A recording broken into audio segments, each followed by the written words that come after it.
On today's DNVR Broncos podcast, we are doing our first live mock draft. Who will the Broncos end up with at pick 20? That all depends on what happens before, and we're going to do the first 20 picks leading up to the Broncos pick. Plus, our draft expert, Fran Duffy, is joining us to break it down as well, and it all starts now.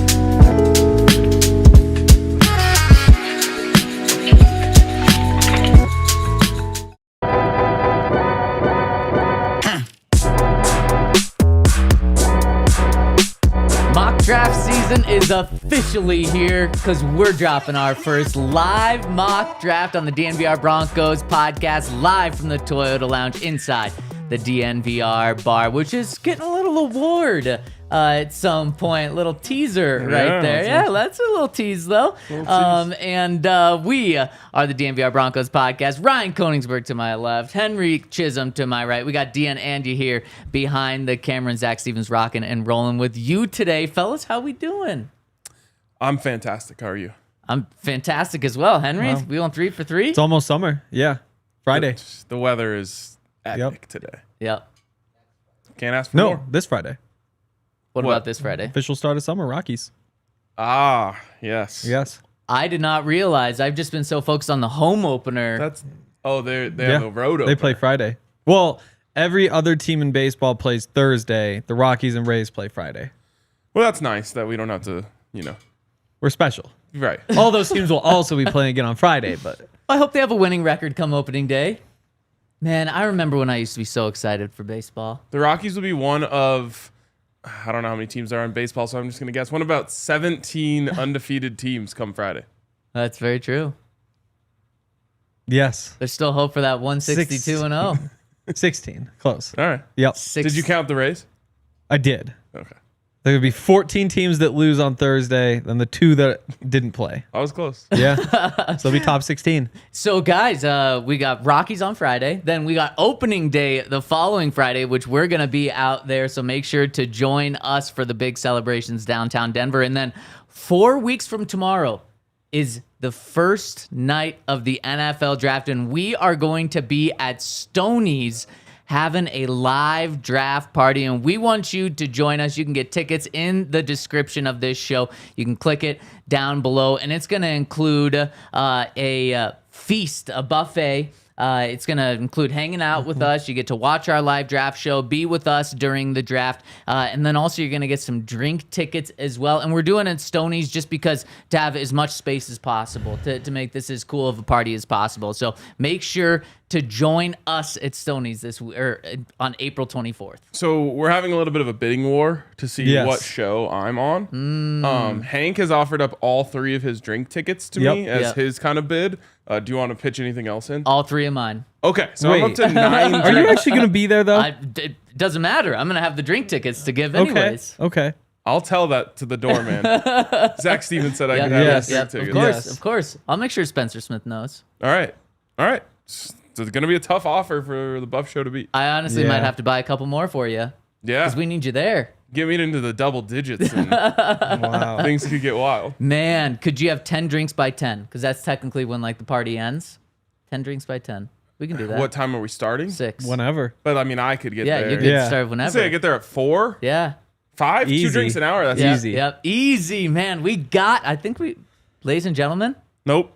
Okay. We don't have him yet. We still need more convincing. It's like one of those trade things where it's like, hey, don't accept a trade for him unless you allow me to counter first. That's what I'm allowing the Buffs. You got to be able to counter. I was hoping that you were going to do a Dallas Mavericks and just accept the very first in the offer middle of the thrown night. your way. Yeah, exactly. So speaking of the draft, let's jump in to our first live mock and get to pick 20. And so let's do this a couple of times leading up to the draft. Maybe we do it once a week or something. And how it's going to change is we're all going to have different picks every time we do this. So, Henry, you are on the clock with the very first pick. You are the new general manager of the Tennessee Titans, and with the first pick in the 2025 NFL Draft. Wait, do we need to set any other rules first? Is it pretty clear? It should be clear, but think I it's like very when the simple. rules get made up on the fly. Okay, I like perfect. it. The Tennessee Titans select Travis Hunter. Smart pick. Yep. Again, Wow. Smart if they're saying, again, it's a generational talent thing. We're not going to pass up on generational talent. There's one of those.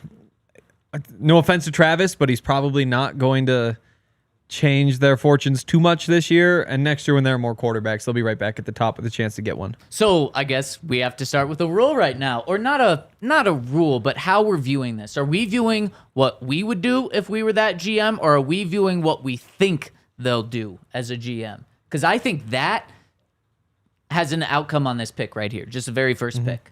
I think we're trying to get an accurate representation of what will be there for the Broncos at 20. So you should do what you think they'll do. What you think they'll do? Okay. Do you think that's what they'll do? Yeah. I think either way, I'd go Travis. It's what I'd do. And I think, given what they said, the generational thing, I think it's what they do too. Yeah, I don't think that's what they're going to do. But you're the GM. You made the pick. I think it's Cam Ward. Unfortunately, you're shaking your head, Ryan.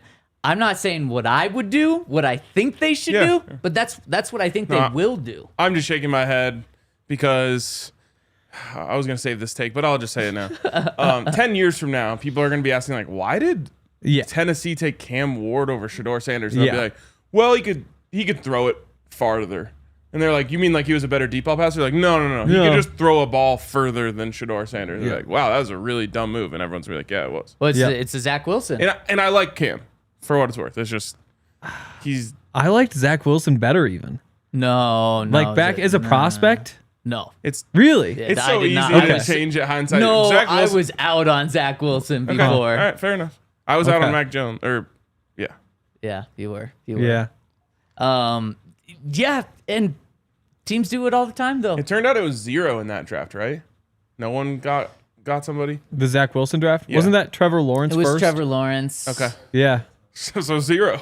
He did. Yeah, basically. He certainly didn't pan out like everyone thought he Trey was going Lance. to. I mean, it's funny that we all have to pick favorites in these scenarios, and then like sometimes just everyone's wrong. Well, that was the one where the Broncos, by some people, were getting killed for not taking a quarterback at pick 9 because there was Justin Fields and Mac Jones still on the board at that point. Instead, they took a guy by the name of Pat Surtain in that draft. Mm-hmm. Yeah, good job. Rather have Mac Jones, who's on his third team right now, Justin Fields, who's also on his third team right now, or the defensive hoping player to of the be year. on. Yeah. Did Trey Lance get signed? No. I He's said hoping to be on his Justin third team. Fields and Mac Jones. Oh, Mac Jones. Because Justin Fields, those were the Trey two Lance, guys. yeah. Justin Fields wasn't available when the Broncos picked. Yeah. Trey Lance, though, he's also sucked. Yeah, but I've that been was wondering. my guy in that draft. Yeah. I've been wondering if he could be a good Taysom Hill, though. Because the thing is, he's never even gotten a chance. Like, I think he has 5 career starts. Like, he's appeared in 12 I want games. to say in one of those starts, he had like a 60-yard touchdown run or something.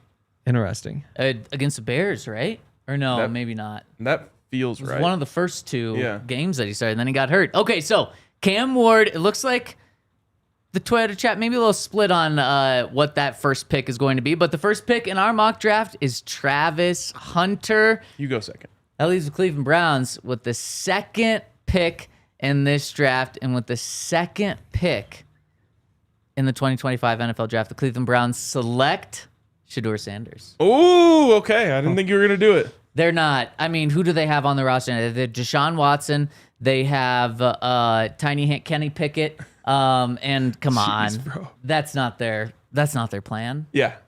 And they have a pick of either quarterback. Yep. Yeah, Shedeur. And I was thinking about this, and actually Cam Ward has a decent track record in this area as well. But Shedeur Sanders, if you're the Browns and you're like, okay, we need someone who can save us, goes in, turns around, obviously part of a much larger effort, but he's part of a big turnaround at Jackson State, turns right around, goes back to square 0, not even square 1, and does it again at Colorado, gets them back to 9 wins. If I'm the Browns GM, I'm like in love with that. Now again, Cam Ward, he goes balls out at Incarnate Word, goes and balls out at Washington State, which didn't really elevate them, kind of kept them where they were, and then maybe a little above, and then really elevated Miami last year. Yeah. Or was part of an elevation. Yeah, I totally agree. So I think it's Shedeur. But before we go any further, Henry, can we make a pizza bet on the number 1 pick? Sure. I say Cam. Okay. You say Travis Hunter. I'll take Travis. I feel like Henry's gonna at least need to get 2 pizzas to 1 on that. He said that's what he thinks is going to happen. I'll take it. No, Sure. okay, he's taking Has it. a pizza bet ever been paid off in the history of the show? No. You and I have gone back and forth, but not But with we just pizzas. like with Venmo'd each other $20. So we need to make it happen. Yeah, we do. Okay, I like Yes. that. So this is online. Man, thanks for the free pizza. Dusty man. says We'll that's see. a homer pick. If it was me, that would be a fair comment. Zach's not really a Buffs homer or Shador homer at all. I think he's referring to someone earlier was referring to Henry having the homer pick with Travis being one. So I don't know if that was homer, but yeah, even no. that, I think the Titans are way more connected to Cam Ward, and I think the Browns are more connected to Shador. So I think it's not necessarily like he's the better quarterback. It's who's more connected to who. People are gonna fine. I'm not gonna do what I actually think would happen in this scenario. So what, we because have it's the New just gonna York make people Giants? upset, and they're gonna say this is stupid and whatever. You going Jimmy Horn or what? No. With the 3rd pick, the New York Giants will select Abdul Carter. Yeah. I actually think in this scenario, there's a decent chance that they would pick Cam Ward. Especially given like they would say like, well, when we went and got Russ, we had no idea that Cam Ward was going to be available. You know, whatever. Yep. But that's just going to make a mess. That's going to make a mess of this if I do that. And the whole comments will just be, why would they do that if they just did this? So Abdul Carter, obviously a great pick for them at 3. I actually, if you would have gone Cam, I wouldn't give you any pushback. So Okay. But Abdul Carter, very good pick. Yeah. This is a tough one though for the Patriots. So This obviously fell really poorly for them. This felt It did. really bad. Yes, it they really probably did. trade out. honestly they might. You don't go Cam Ward here? Bring in some competition Yeah, for Drake no. May? I think it's Will Campbell. Just get a tackle. You can't be upset about it. They need one. That'll solve it. So Will Campbell for the Patriots. Yeah, that's probably good. Yep. They really need to protect Drake May. And now we have the Jacksonville Jaguars on the clock here. I mean, They keep panning to Cam Ward in the green room. oh, there's sweat coming. It's bad. It's tough for him. Can we see the best available on the board right now? Because the Jags just absolutely hate the way this way fell. And I don't need to see any more right here. We've got our pick in, and it is defensive tackle Mason Graham from Michigan off the board. By the way, I just want to say the way this fell for New England and Jacksonville, I wouldn't be surprised if Ashton Jeanty went there. Yeah, I agree. To Jacksonville? Or New Either. England. Yeah. Yeah, I agree. Which would be really interesting. Like, I think New England like gets on the phone, they're trying to trade out. If they don't, they're just like, F it, we'll take Jeanty. There's one more really good player here. Yep. You have to take him. Does that mean he's going to the 6th pick to the Raiders, Ryan? No. Oh, thank goodness.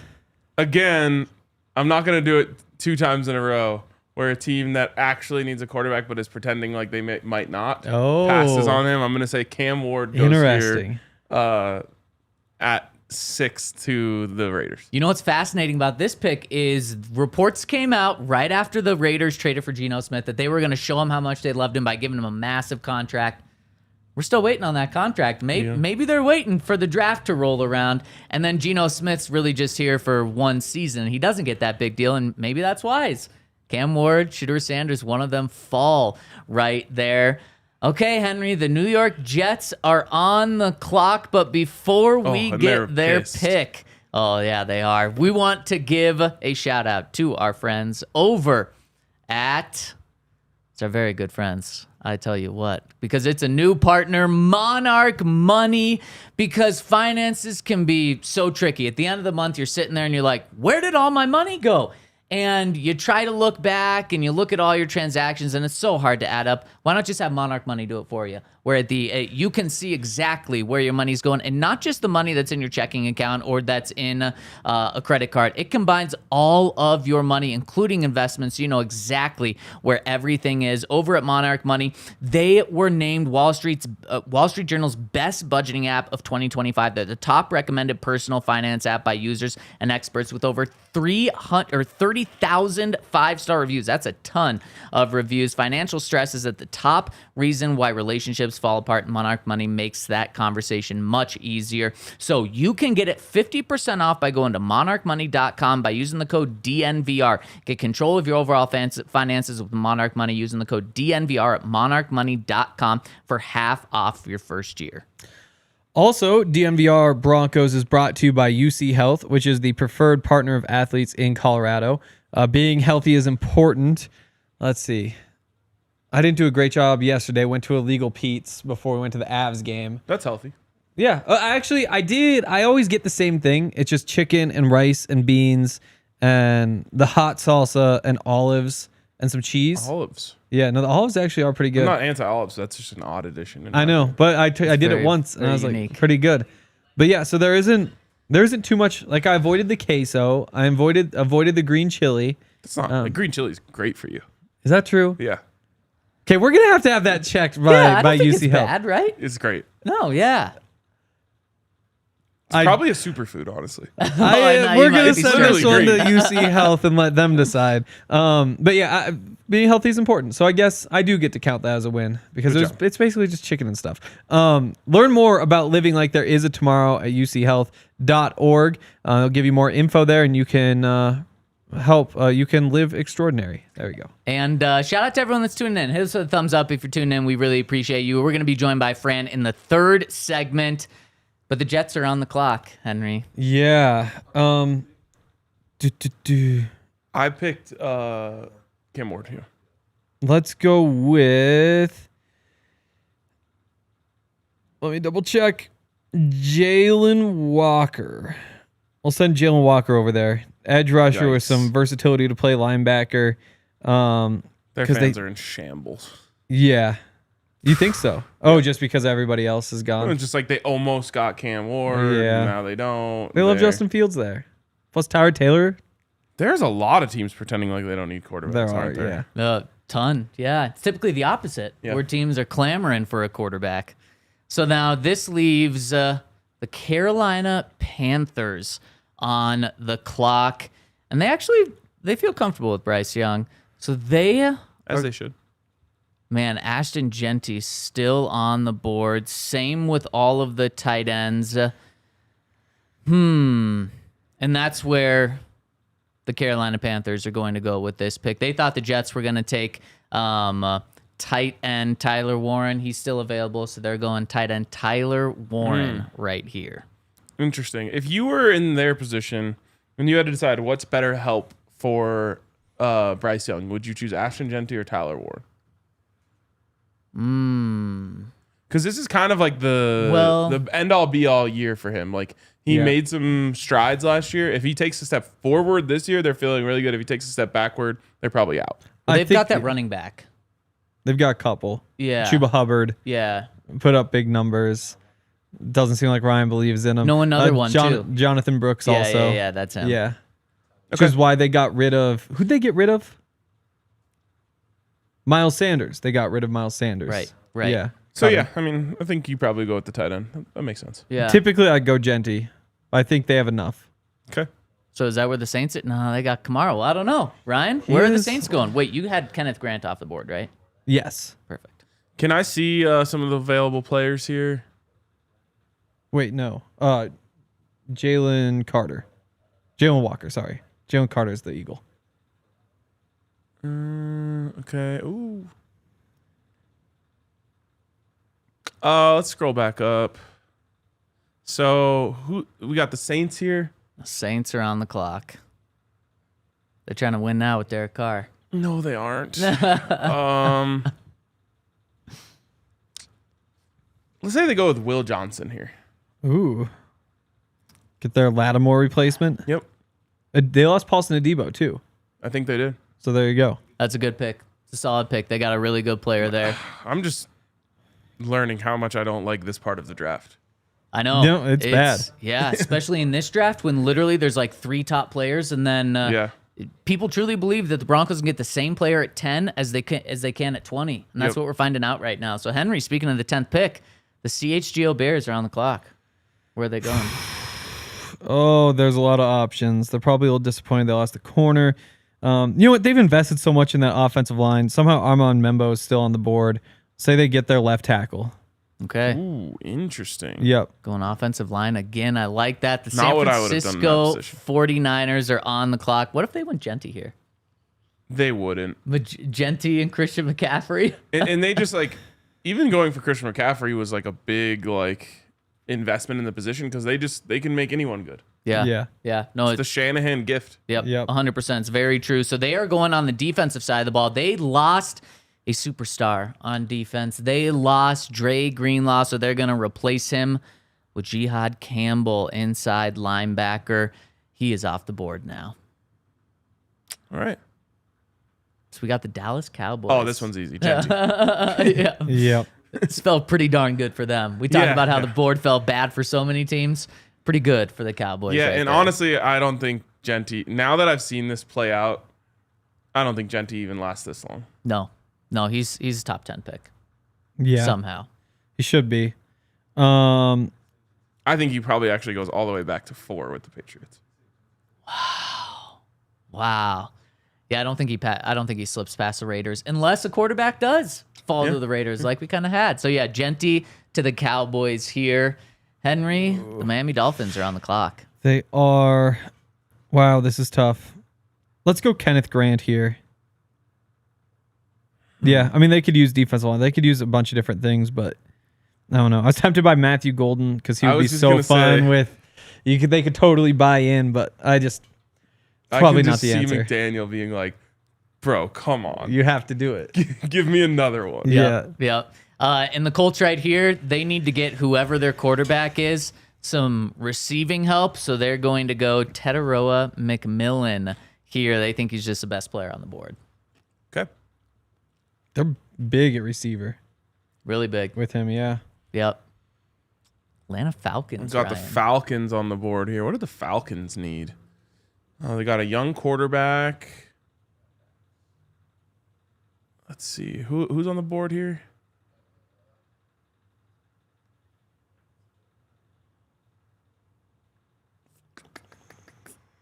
You know, Malachi Starks, Luther Burton, James Pierce. Is it possible they go wide receiver here? Falcons, you got Drake London, Kyle Pitts. Kind of like a Penix investment. You definitely could. Yeah, Yeah. you could. Yeah, I'll go Matthew Golden. I like it. That's Henry's guy off the board. It's my guy too. And your guy. Yeah. So we got the Cincinnati Bengals on the clock. now. Cardinals. Or right? wait, the Cardinals. Cardinals Yes, at 16. Yep. They're definitely not going wide receiver. No. No, but they might like one of these edge rushers. But which one? Shamar Stewart, Michael Williams, Mike Green's there. Ooh, we're going with James Pierce Jr. Yep. It's a little early for him, but I mean that guy. There's a chance that he's like a 15 sack a year type of guy, just so speedy and long.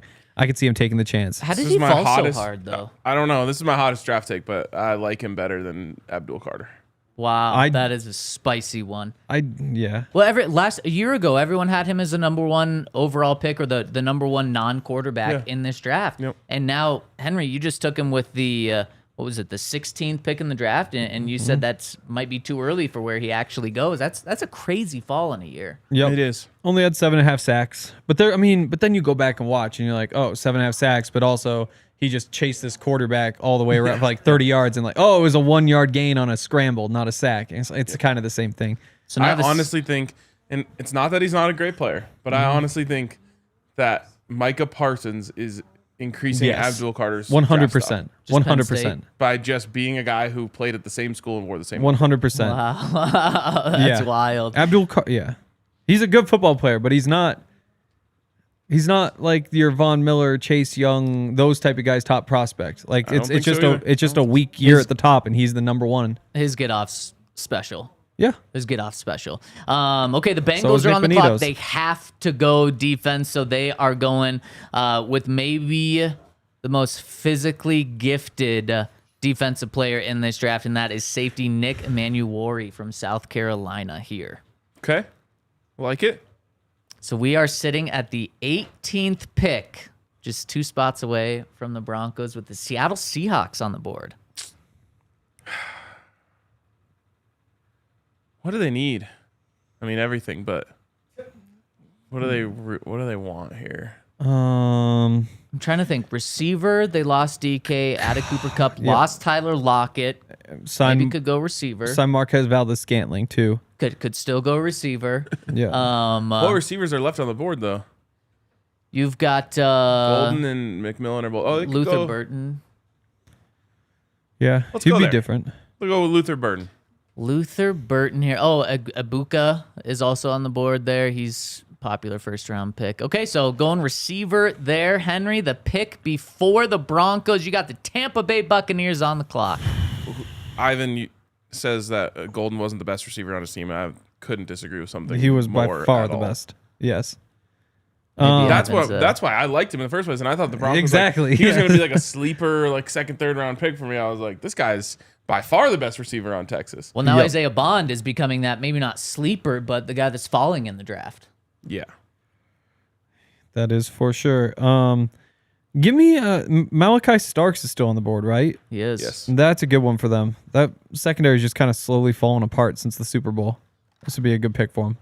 And that means the Denver Broncos are on the clock right now. And can we go to the very top of the talent board that's left here, Dion? And looks like we got Shamar Stewart. We're not going edge here. Mikael Williams, Kelvin Banks. No, keep going, keep going. I know my pick, and he's looking at us right there. This is tight end. Colston Loveland is available. Wow. And Sean Payton loves this pick for this year and loves this pick for the future as well. And as we talked about, we disagree with how long Sean Payton's going to be here. I think he's here for the long haul. So he's thinking about the long haul as well. And Broncos now get Evan Ingram and Colston Loveland on the field, a very dangerous receiver. Now Sean Payton has two jokers on this team. Omarion Hampton was on the board, and the choice was between those two guys. But in this case, the Broncos picked Colston Loveland. First of all, yeah, you threw me under the bus on Twitter for the Sean Payton thing. I'll remember that. I'll get you. I'll get you back. Oh, I tweeted that one. Henry tweeted it, but then I No, quote tweeted you it. Oh, yeah, you you responded? tagged me. Oh, okay. So that'll be just filed away. Okay, Was that filed bad? away. The comments were. Were they? Anyways, I felt like that was such a benign conversation, but people will get upset over anything these days. Wow. And I'm kind of upset over this pick. Wow. Who are you going here, Omarion Hampton? I'm going to Mecca Ibuka. That, yeah. To me, that would just round out the offense. But I feel like the tight end thing was such a big conversation a month ago, and people just like refuse to get off of it, even though the Broncos put big money into the tight end position already. Do you remember Rob Gronkowski and Aaron Hernandez? Yes. And And how this would be nothing like that. how dangerous that was? Why? It was very dangerous, especially for select few people. Yeah, There was one exactly.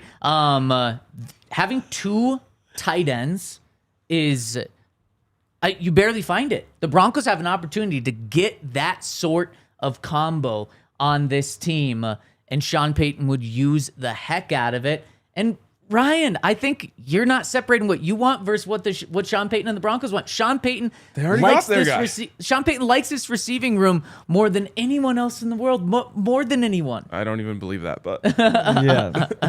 This pick will probably this pick will probably show if that's the case or not. that's very true.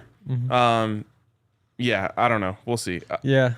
There's pros and cons. I mean, I think part of it with Loveland is that like he's a really, really good prospect. He's also really young, and realistically it's going to take him a couple years to be himself. And so you make the investment now so that when Evan Ingram is gone in a couple years, you have an answer for a decade and a guy who should be really good. And until then you can do fun things. At the same time, like two tight ends is fun, but it works better. It's tough when you go two tight ends and you can't really run behind them because you're scared of what they do as blockers. And so that changes it. And again, Sean Payton But will Henry, find answers. remember what you said about Evan Ingram, that he's a much better blocker than people think.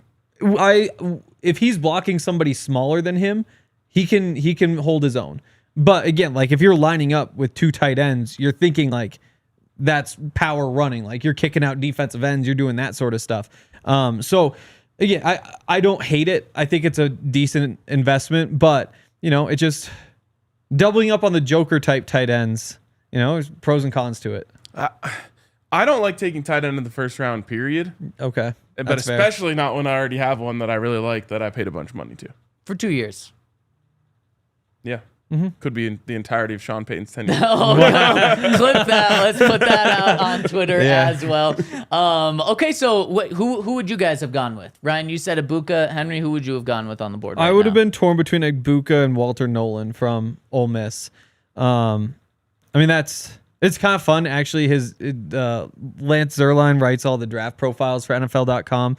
His NFL comparison for Nolen is John Franklin Myers. It's like that's the kind of guy that they need. Like, they have those guys for this year, but with Malcolm Roach, Zach Allen, John Franklin Myers free agents next year, adding one to the rotation, and that's kind of turning into one of the more important positions, I think would be a good investment. But then I also think Emeka Egbuka at pick 20 is kind of a steal. So those are the two that I'd be most tempted in. You know who the pick of Walter Nolen would really piss off? Who? John Franklin Myers. Yeah, exactly. He wants a payday right now. He's on Twitter letting people know he wants to be paid right now. And if instead of paying him, you draft his replacement, he won't be a happy guy. And he might actually just say it on Twitter to everyone as well. Let everyone know. Let's continue this conversation. But first, I want to give a shout out to our friends over at Bet365. Guys, it's crazy. March Madness is back tomorrow. Let's go. And we get basketball. Starts with Alabama. Then we've also got Duke, Arizona. We've got 4 games tomorrow night, 4 games Friday. Then we're going to have 2 games on Saturday, 2 games on Sunday as well. And there's no better place to get in on the action than over at Bet365. Of course, you want to bet on the Nuggets tonight going up against the Damian Lillard-less Bucks. You can do that over at Bet365. No Giannis either. And you can bet all of this with bonus bets, because if you deposit $10, place a $5 bet, they're going to give you $150 in bonus bets. Win or lose, just sign up. Use that code DNVR at sign up. Deposit $10, place that $5 bet. $150 in bonus bets, win or lose. They can be used on spreads, totals, player props, futures, much more. Whatever the moment, it's never ordinary at Bet365. Must be 21 and older, physically located in Colorado. Please gamble responsibly. If you or someone you know has a gambling problem, once help, call or text 1-800-GAMBLER. Terms and conditions apply. And if you're planning on making a bunch of bets these next couple days with basketball, with baseball coming back, I would recommend Breck Brew's new West Coast style IPA. The Ridge Runner is an incredible beer. It's a double dry hopped brew, and it's inspired by the untamed beauty of Colorado's trails. Creates notes of bright citrus and pine. We love our Breckenridge beers at DNVR. Breckenridge Brew is actually the official craft beer of DNVR. It's a beer for any occasion, the light stuff, the heavier stuff. And Breck Brew's been doing it for more than 33 years. It all comes down to their love and passion for making good beer, made with 100% renewable energy. And make sure you check out all of our favorites. There's the Avalanche Amber Ale, the Mile High City Copper Lager, Broncos Country Pale Ale, the Fun Slinger, Good Company Hard Seltzer. Check out the beer locator at breckbrew.com to find a brew near you. I need to talk to you, Ryan. Okay. This is what I'm told. Well, let me just say, I would first. Someone in the comments said this is the worst mock draft ever, which means that implies that they had a best mock draft ever, and I would just be curious what their favorite mock draft ever, how good the accuracy of it was. All of these are just crapshoots. Yep. But in the end, I think we got to a place where most of the players that will probably be on the board for the Broncos are on the board for the Broncos, and you get to make this decision. I think that the Omarion Hampton thing is kind of like the tight end thing. I feel like it's like being super overblown based on what? Based on the Broncos need a running back. That's what it's based on. Only need a running back. Let's continue this conversation, but we got our draft expert on, and Ryan, you can ask Fran Duffy, because let's bring him on. He's going to help change the Broncos franchise and keep them going in the right direction. Ryan, do you just want to start right there? Well, first of all, congratulations to Fran. We took worst mock draft ever, so you don't even have to worry about it. Every mock draft you've ever had is better than this one. Yep. So congratulations on that. When we got to the Broncos in our mock, Colston Loveland was on the board, Omarion Hampton was on the board, Emeka Egbuka was on the board. I think those Walter Nolen on the board. If you got there, who would you take? Who would I take? I mean, for the to me, the Broncos. highest graded player for me would be Nolen. But I think in terms of like who the Broncos would take, Yeah, I think it's interesting. Yeah, I mean, I'd be interested to talk about this with you guys, just because, with the addition of Evan Ingram, I think a lot of people have kind of written off tight end early for Denver. Like, I don't know. Would you still add a guy like Colston Loveland and then feel like, all right, we've got those two receivers, you add now two tight ends, you've got the ability to mix and match between personnel groupings. I think that could be an interesting addition there. I think a lot of people want to just kind of pigeonhole running back in if Hampton was on the board. It's kind of interesting to see how the narrative has warped a little bit, at least from what I'm hearing when it comes to the Broncos. Well, Fran, why don't you just stick with the narrative that you had last week? And you had the Broncos taking Colston Loveland still. Why do you? Then that's what I had the Broncos doing in this mock draft too. Was still taking Colston Loveland, kind of just diving in, a very luxurious pick right there for Sean Payton. But why does the signing of Evan Ingram not necessarily, in your mind, keep the Broncos away from drafting a tight end in the first round? Yeah, I mean, it's a 2-year contract for Ingram, who's getting up there, and also, because this is his age 31 season.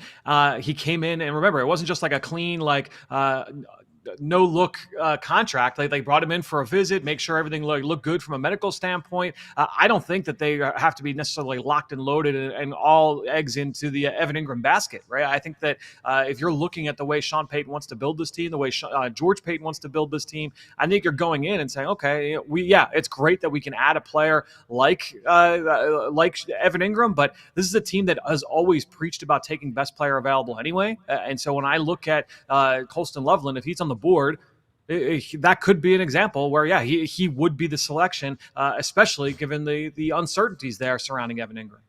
I'm curious what you think about playing Evan Ingram and Colston Loveland on the field at the same time. Because obviously, like, you'd set up a mismatch somewhere, you'd imagine, in the passing game. But at the same time, when you're going with two tight ends on the field, you would think more often than not you're trying to run the football. Do you think that they could still run with those guys on the field, or would you just be kind of tipping your hand and saying, like, we're going to get a safety on one of these guys, or maybe even a linebacker, and that's where we're going to go with the ball? Yeah, I think that it's probably not ideal to say we're gonna be with those two guys in your 12 personnel set, and they're going to be the two tight ends. Ingram has gotten better as a blocker, certainly over the course of his career. But I think when you're looking at Loveland, he is more like a theoretical, like, good blocker moving forward. That's not necessarily the strength of his game. He's willing, and he's got the frame to add weight. And I think that's the big thing that you're kind of hoping for, is that, okay, if you add a little bit of weight on him, and he continues to maintain that level of athleticism, the want to is there. That's all you need, right? I worked with the Eagles for 14 years, and I was there for Zach Ertz's entire career there. Zach Ertz would never be confused with George Kittle as a blocker, right? But it was almost the conversation. I remember learning this from Mike Mayock early on in my career. It was like, for some tight ends, you don't need them to win. You just need them to lose slow, right? And I kind of think you need the way with Colston Loveland. It's just, all right, just lose slowly out there, big fellow. We don't need you to necessarily put guys into the dirt, but if you can go out there and kind of just hold your own, at best get a stalemate, then that could be a win. I think ideally you're probably pairing those guys with an Adam Troutman type, but at the end of the day, having both of those players in your depth chart, you could do definitely worse.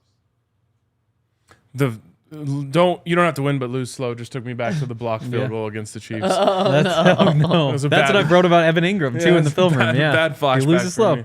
I personally think that the tight end stuff is getting overhyped.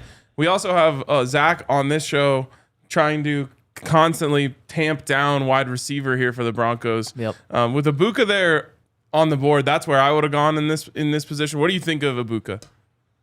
Yeah, I really like Emeka Egbuka, and I think when you're looking at, like, the overall skill set, there's a lot that translates really well to the NFL. I think that he is a pretty advanced route runner for a college receiver, not like the sharpest route runner I've ever seen in college, but he's certainly past where the majority of those guys are at that position. He plays through contact really well. That's something that I carry that carries a lot of weight with me. I don't think he's ever going to be like a true game breaker. He's been primarily in the slot. His slot usage has jumped every single year, and that's carried over multiple offensive coordinators, multiple schemes. So I think they've kind of pigeonholed him. All right, you're going to be that inside the numbers receiver for us.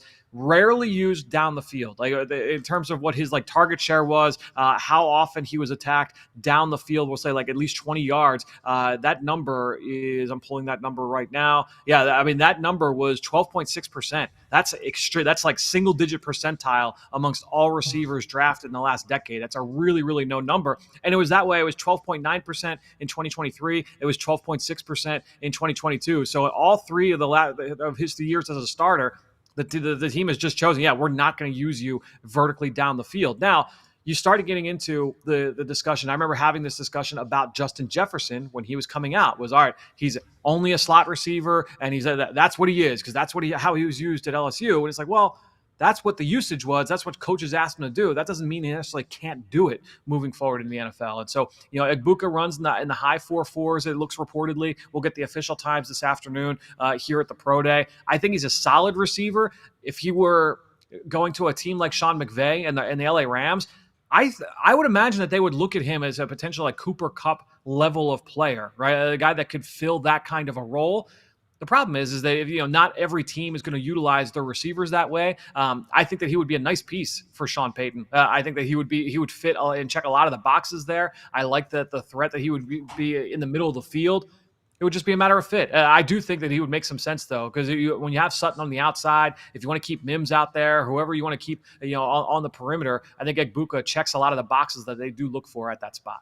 Okay, so Fran, Ryan is using you to convince me on the receiver spot, so I'm going to do the same with a different player. Ryan's not sold on Omarion Hampton. If the Broncos take him at 20, what's the selling point? Why is he worth being a first-round pick for the Broncos? He's a workhorse. This is a guy that there's honestly like no real holes in the profile when you're looking at Omarion Hampton. He creates his own yardage. He's so physical. He's shown the ability to operate in a couple different versions of that UNC offense, where obviously it really went through him this past year, went through Drake May in the pass game the year before, and he's got good hands. He can be a 3-down back, good effort in pass pro. I've talked with coaches on that coaching staff about him, and they all rave about him. Kind of like he doesn't say much, but carries a big stick. When he does talk, everybody listens, like one of those kind of guys. But when you're looking at Omarion Hampton and Sean Payton's history, yeah, he's not Alvin Kamara, he's not Reggie Bush, he's not that kind of player, but he is the Mark Ingram type, right? He's the guy that could be that workhorse type of back. Now, what does that mean for Audric Estime? That probably means Estime takes a back seat there. He's not going to fill that Joker type of role, even though he's pretty good in the flats underneath. He's not going to be a guy that you're moving around the formation, with a lot of efficiency that way. But if you want to run, the way I look at it too, with drafting these running backs high, I want them to go to a team where they're going to be able to leverage him, a playoff-ready roster, a playoff-ready offensive line, where, you're going to get the most out of what this guy brings to the table. You're going to get the best ROI there on that return. So to me, I think Hampton would make a lot of sense there for Denver in that way.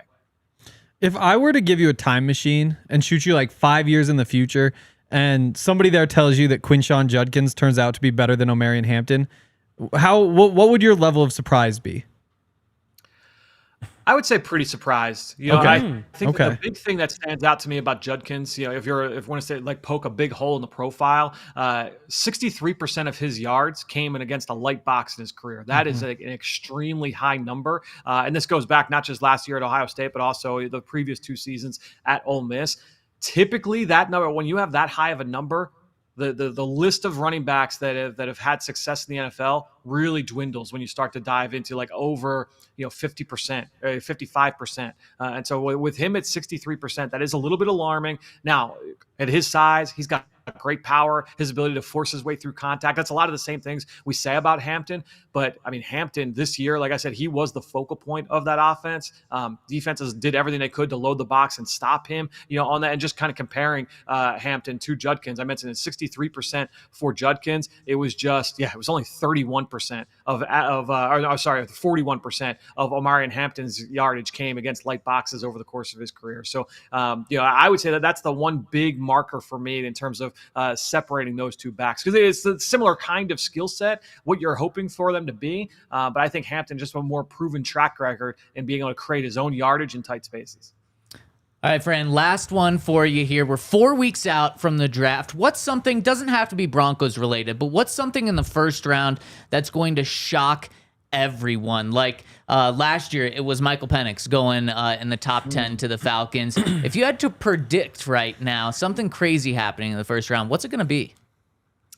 It's a good question, Zach. I think when you're looking at it, I mean, look, all eyes I think are going to be, coming into that week are going to be on Shedeur Sanders. Where does he end up going? How high does he go? How low does he go? Right? And I think that's what is making this draft so unpredictable. We are right on the precipice of like the information season when it comes to the draft, and that can be smokescreen season as well, where all the pro days are in the books, all the hay is in the barn, but all of the scouts have been on the road. All the GMs have been back on the road, and they're all going to these pro days, and everybody's seeing each other. You got to they're exchanging whispers on the sideline. Media people are there as well. But now, more importantly, because all the scouts are off the road, they've got more time to take calls from people like me and from NFL draft insiders. And now all information is going to start spreading. And so as we sit here today, I would say that this draft is more unpredictable than any draft that I can remember in the last few years, just because when you're looking at it, there is just so much ambiguity with what the thought process is. Pick 7, pick 8, pick 9, much less when you get to 20. I'm getting a lot of questions here in Philly. Oh, what are the Eagles going to do at 32? I'm like, I have no idea, guys. I can't answer the Cowboys what's going to happen at 12. So it's going to be fascinating over these next couple weeks to see what narratives start to spill out. What things start to become, quote unquote, common knowledge, just accepted as fact, as Will Campbell's definitely going number 4, right? Or Armand Menbu's definitely going here, or Tyler Warren's definitely going there. It's going to be very interesting to kind of follow that, because honestly, this draft is very, very unpredictable as we sit here now. I love it, Fran. Thank you so much for making the unpredictable predictable on our show. We appreciate you joining us. We'll talk to you next week, 1 month away from the draft right now. Thanks, Fran.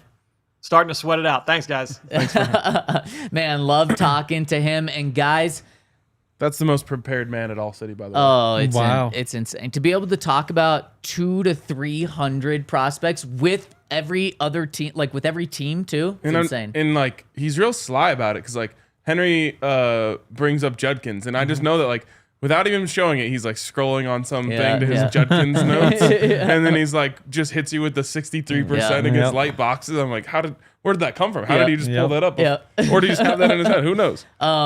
So guys, I lied to you about the Broncos pick.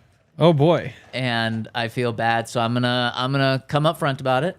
After I invite you guys to our draft party. 4 weeks from tomorrow, just a reminder, we got the description in our show links. You can also just scan the QR code to go to thednvr.com/events to get in. It includes drinks. It includes food. It includes the draft party. It includes hanging out with us, watching our show.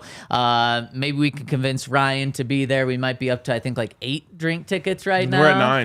We're at 9. My own, Oh, man. Okay, we just need one more. Yeah, you here just gave him. We're at 12. Yaya's not giving me Oh, his, you're not. which I respect. Someone's got to drink with me. What? Okay, that's right. Well, we got all the people out there as well. Okay, so if the board falls the way it did right here, I didn't want to be this bold, and honestly, I didn't know I was getting the Broncos pick today, so I didn't come fully prepared for that. But honestly, thinking about it, I think the pick is Travion Henderson. Oh. I think that's the pick, and people might freak out. And in the comment section, people are liking Travion Henderson in the Toyota chat, but they're saying like, why would you get Omarion Hampton when you can get Travion Henderson at 35 to 40? Sean Payton doesn't give a damn about that. He picked Bo Nix at 12 when people thought he was a 2nd or 3rd round pick. He picked Bo Nix at 12 when everyone and their mother thought they could have traded back to 18 to 25 and still got Bo Nix. He said, no, that's my guy. And I know quarterback's a little different, but Sean Payton also talks about the NFL train and not getting on it. Well, the NFL train right now tells us that Ashton Jeanty's a top 10 pick, that Omarion Hampton is just the overall 2nd best running back in this draft. Sean Payton doesn't care about that. When I look at Travion Henderson, I see Alvin Kamara, and I think that's what Sean Payton sees as well. And an Alvin Kamara that can be a 3-down back, just like Alvin Kamara is, that's the type of running back that makes sense. Now, Sean Payton also did have Mark Ingram for a long stretch in his career, used a 1st-round pick on him, so I wouldn't be shocked if it's Omarion Hampton. But Travion Henderson, to me, is the pick for Sean Payton. And Sean doesn't want to lose him and wait till 51 and he's gone by then, because he will be gone by then.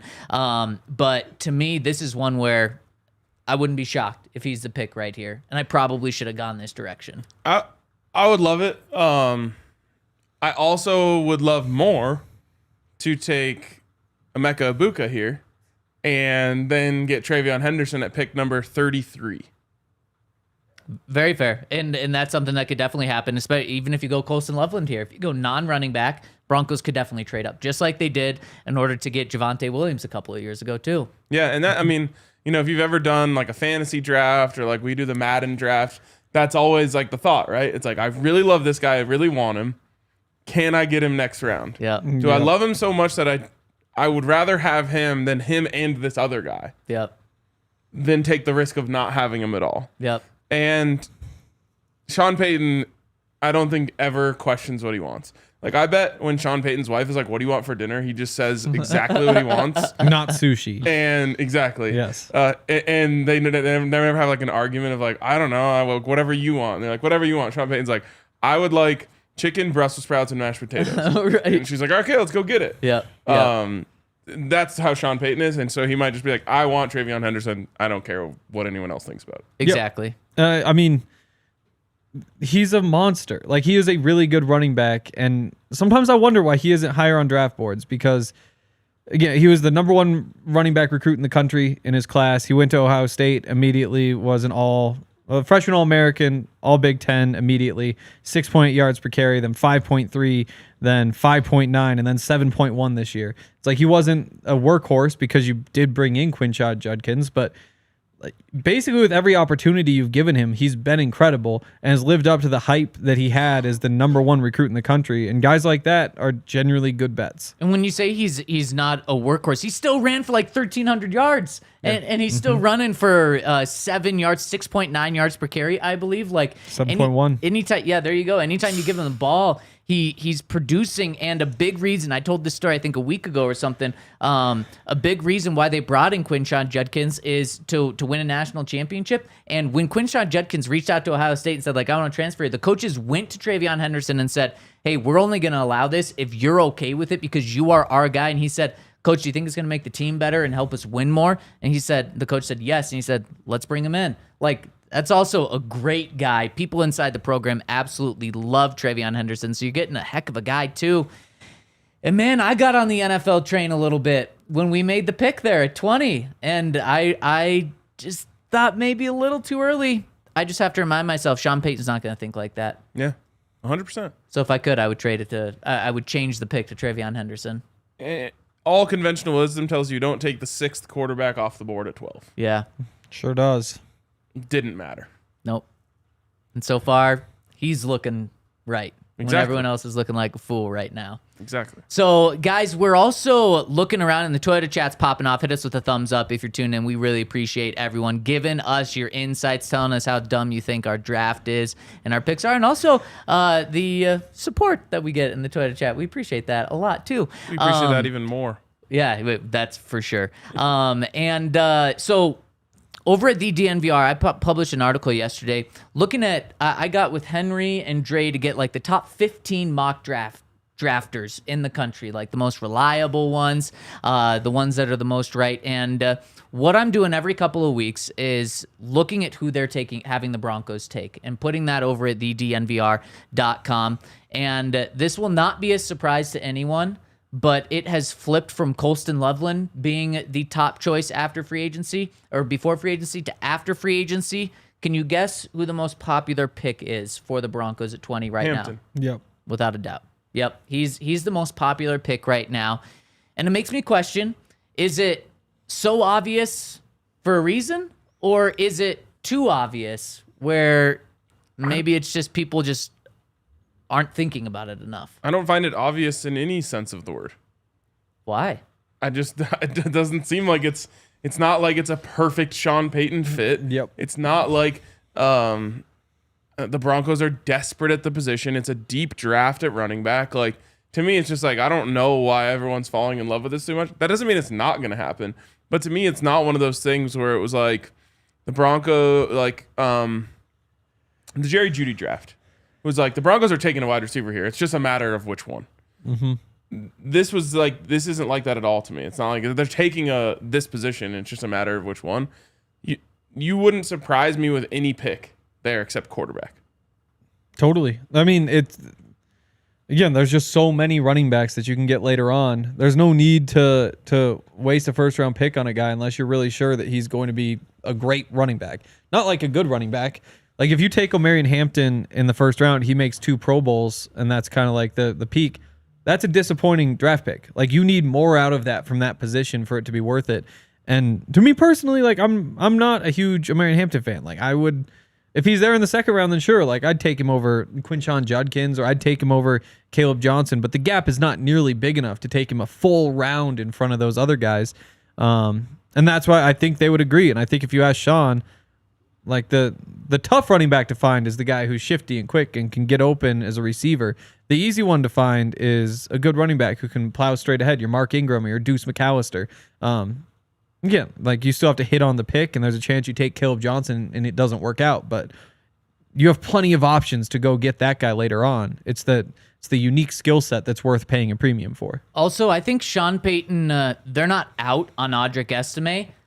I think they're comfortable with Audric Estime for at least this year trying to be that bulldozer running back. And I know he was benched in the playoff game this past year, and that's not a good sign for him moving forward. But he was a 5th-round pick. And a rookie. Yeah, and he 20 years old until a week before the season started. Exactly. He wasn't supposed to be totally polished this season. And are they going to load up on another big back? I just think that, man, the change of pace back makes so much sense for the Broncos. Now, conventional thinking would say, like, okay, well, the Broncos will trade back and then get Travion Henderson. That's not how Sean Payton operates. Don't think he's ever traded back in the first round to grab someone. So, yeah, I don't think so. I don't think that's going to be the case. I'd say they're more likely to trade back into the first round to get Travion Henderson than to trade back into the second round to take him. Definitely. What was your dream draft earlier this week? It was Matthew Golden and Travion Henderson, right? Yeah. Yeah. Was there one more, or was that it? That was it. That was it. Where does Ibuka and Henderson come in, if that's the combo? Just as good. It's a matter of preference, I guess, with Golden. To me, he's just really crisp. And then you throw in the 40 time on top of everything that you already knew about him. It's like this. I would feel the same way if Ibuka ran a 4.29. I'd be like, wait a minute. Yeah. Yep. I thought he was just like a really crisp, good receiver, and I wouldn't have cared what he run. Yeah. And then the opposite happens. It's like like the Xavier Restrepo stuff is like the opposite of that to me. I'm just like, have you watched the guy play? Why would I care how fast he runs? Right. 100%. And even like with Restrepo, the concerning part to me wasn't the time. It was watching him run. Like he looks like he's like moving in slow motion. It's kind of crazy. But then turn on some film. Does he look like he's moving in slow motion? No, then? he doesn't. That's all that matters to He me. doesn't. Yep, 100%. All right, let's hit some super chats before we get out of here.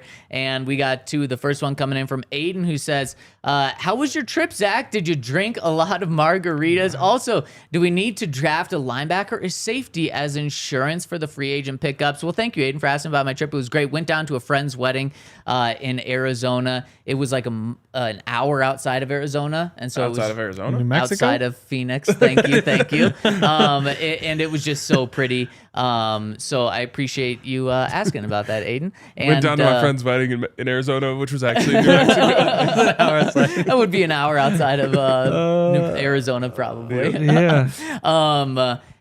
Do the Broncos need to draft an inside linebacker or safety as insurance for Hufanga and or Greenlaw? I would. I mean, they're in a weird spot. Like, it's nice that these are the things we're talking about, not just like massive holes like it has been in the past. But the truth is, like, you've got Dre Greenlaw, you've got Alex Singleton. Singleton's done after this year in terms of his contract. Greenlaw, you can get out of the contract afterward whenever. Do you want to get another guy because you've got two injured players that he's backing up? Do you trust Drew Sanders to fill that spot this year? And then long term, what do you do at linebacker? Drafting one this year would probably be, if your plan is to replace one of them next year, drafting one this year sounds a lot better than drafting one next year and starting a rookie. Mm-hmm. Yeah, definitely. You don't need to, though, because I think Justin Strnad for this year is a great backup. True. About as good of a backup linebacker as you're going to find. So I don't think you need one this year, but if you're looking long-term, then sure, it would make sense. And safety, I don't think so either, got because PJ. PJ's also a very good backup, too. Yeah. I mean, again, it's just kind of, good teams have guys already in the system when they need them. You look 2 years out when you're drafting, not what Justin do we need Simmons right now. is a perfect example of it. Yep. 100%. That's a really good example. Even Shane Ray is an example of it. A bat, yeah. Yeah, didn't Bad work out the way you example. wanted, but it's Shaq DeMarcus Ware is That could have been a really didn't good invest in example. as much to get him though.